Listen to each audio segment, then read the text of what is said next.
Ini adalah bangkai kapal San Jose, merupakan kapal kargo sekaligus kapal perang asal Spanyol yang ditemukan dekat pesisir Kolombia. Tapi ada peperangan modern di balik bangkai kapal ini. Faktanya ditemukan banyak sekali emas, perak, dan permata berharga senilai 300 triliun rupiah dalam kapal ini. Harta karun tersebut seharusnya diantarkan kepada Raja Spanyol Philip V. Meski kapten kapal ini tahu kalau ada armada kapal Inggris bisa saja memburu emas ini, ia tetap saja tidak bisa menghindari perangkapnya. Pada tanggal 8 Juli 1708, kapal ini hancur dan tenggelam di kedalaman 6 km. Proses pengangkatan kapal berusia 300 tahun ini cukup berisiko, sulit dan mahal, sehingga bangkai kapal San Jose tetap menjadi reruntuhan paling berharga di dunia.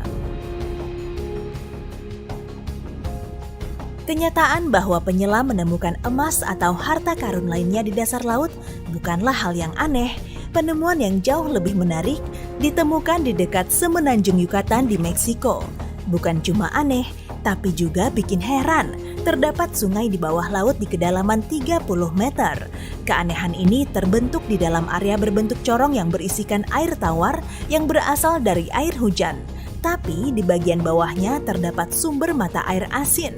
Karena perbedaan massa jenis, kedua air ini tidak dapat bersatu, sehingga kamu bisa melihat permukaan aliran air asinnya. Kira-kira seperti ketika kamu menuang air ke dalam gelas berisi minyak. Cenote Angelita telah menjadi tempat yang populer bagi para penyelam dan tempat untuk menghasilkan foto lucu.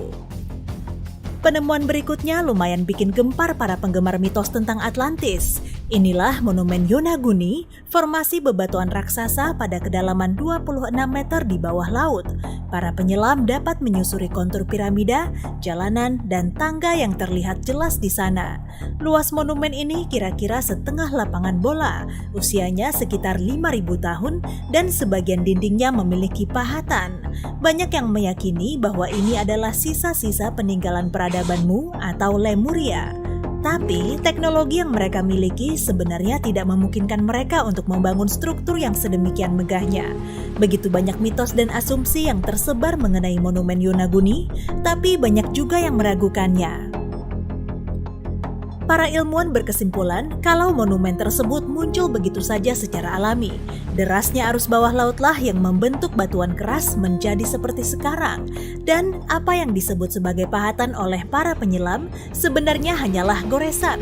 Meskipun para ilmuwan telah menarik kesimpulan yang jelas, ada banyak juga ahli arkeologi yang terus berasumsi kalau monumen Yonaguni adalah buatan manusia yang terdiri dari piramid, jalanan, dan bahkan stadion.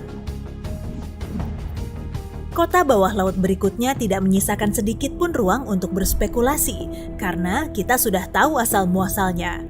Kota Singa, kondisinya hampir sempurna, gerbang melengkung, patung, dekorasi pada dinding, bahkan struktur kayunya. Semuanya masih terjaga dengan baik pada kedalaman hampir sepanjang gerbong kereta api. Di awal terbentuknya kota ini, penduduknya begitu maju dan terkenal sangat kuat. Beberapa temuan dari kota ini bahkan berusia sekitar 1.300 tahun. Pada tahun 1959, kota ini sengaja ditenggelamkan untuk membangun pembangkit listrik tenaga air. Jadi di atas kota megah ini sekarang berdiri danau buatan manusia, Danau Qandao. Selama berpuluh-puluh tahun, tempat ini hampir terlupakan. Hingga pada tahun 2001, sekelompok penyelam menemukannya secara tidak sengaja. Sekarang tempat ini menjadi titik penyelaman yang terkenal bagi penyelam berpengalaman dari seluruh dunia. Anomali Laut Baltik telah menimbulkan banyak sekali perdebatan dan konspirasi di seluruh dunia. Ditemukan pada bulan Juni 2011 di Laut Baltik. Benda ini sangat mirip dengan kapal Millennium Falcon dari film Star Wars dan panjangnya setara dengan lapangan es hoki. Banyak orang percaya kalau ini adalah kapal alien yang jatuh di bumi. Iya, sementara yang lainnya meyakini kalau ini adalah sisa-sisa kota kuno yang tenggelam bertahun-tahun lalu. Saat penyelam akhirnya berhasil mencapai objek aneh ini, mereka mengambil sampel dan menyerahkannya kepada ilmuwan untuk diteliti. Formasi batu ini adalah bagian dari gletser yang banyak sekali terdapat di daerah tersebut. Namun, tim yang menemukan tempat aneh ini berpendapat kalau ada lebih banyak cerita di baliknya. Mereka mengatakan saat mendekati objek ini, semua peralatan elektronik berhenti berfungsi. Dan ketika mereka meninggalkan tempat itu, peralatannya kembali normal. Kamu bisa menyelam tanpa peralatan selam untuk melihat kota di bawah laut berikutnya, Herakleion, yang juga dikenal dengan nama Tronis. Lokasinya berada di kedalaman yang sama dengan panjang sebuah bus sekolah. Kota ini sedikitnya berusia 14.000 tahun. Reruntuhan ini ditemukan oleh ahli arkeologi bawah laut Frank Godio pada tahun 1999. Banyak ditemukan koin, piring, dan patung dewa yang belum selesai. Pada tahun 2010, baris kapal kuno Mesir diangkat ke atas permukaan laut. Terlepas dari banyaknya penemuan arkeologi di sini, baru 5% dari kota ini yang telah diteliti. Tahun 2020, para penyelam menemukan anomali yang belum diketahui sebelumnya. Sebuah spiral besar yang berpendar yang terletak di dasar laut dekat pesisir barat Australia ini rupanya adalah makhluk hidup yang bernama Apolemia. Tapi, spiral ini tidak hanya terdiri dari satu hewan saja, melainkan seluruh koloni hewan bernama Siphonophora. Mereka saling berpegangan, membentuk satu jalinan yang sangat panjang.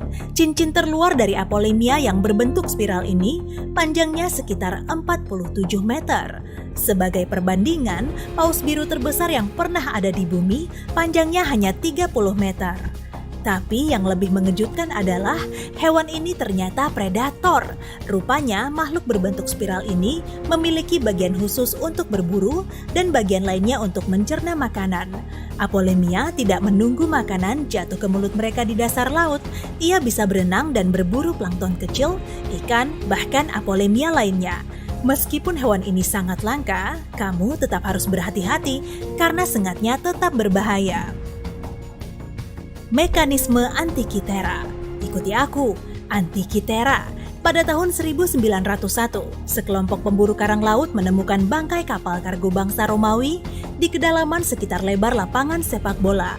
Mereka mendapatkan banyak artefak berharga, patung perunggu dan marmer, tembikar, perhiasan, dan komputer.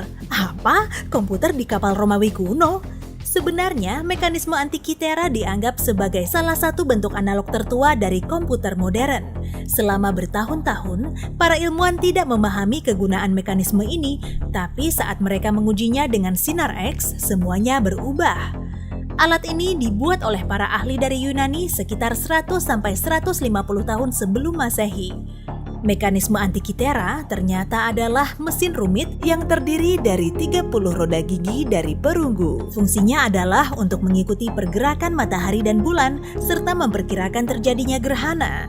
Walau penemuan ini tidak bernilai 300 triliun rupiah seperti harta karun di kapal San Jose, tapi ilmu pengetahuan yang diberikan kepada ahli sejarah dan para peneliti sangat tak ternilai harganya.